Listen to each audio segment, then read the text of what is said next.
தினம்தோறும் விளக்கேற்ற நல்ல எண்ணெய் இதயம் நல்லெண்ணெய்.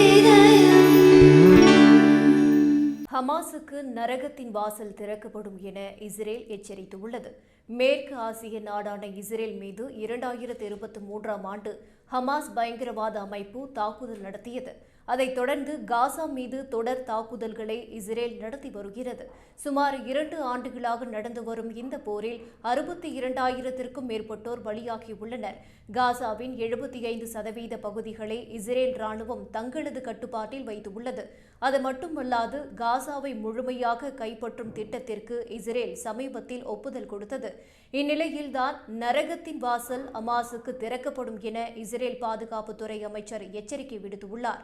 இதுகுறித்து பேசிய அவர், இஸ்ரேலின் நிபந்தனைப்படி ஹமாஸ் அமைப்பினர் ஆயுதங்களை கீழே போட்டுவிட்டு பிணை கைதிகளை விடுவிக்க வேண்டும். இல்லையென்றால் ஹமாஸுக்கு நரகத்தின் வாசல் திறக்கப்படும். அவர்கள் ஒப்புக்கொள்ளாவிட்டால் ஹமாஸ் அமைப்பினரின் தலைநகரான காசாவை ரஃபா மற்றும் பெய்ட் அனூன் போல் மாற்றுவோம் என எச்சரித்தார். 2 நகரங்களும் இஸ்ரேல் தாக்குதலில் முற்றிலும் தகர்க்கப்பட்டவை என்பது குறிப்பிடத்தக்கது.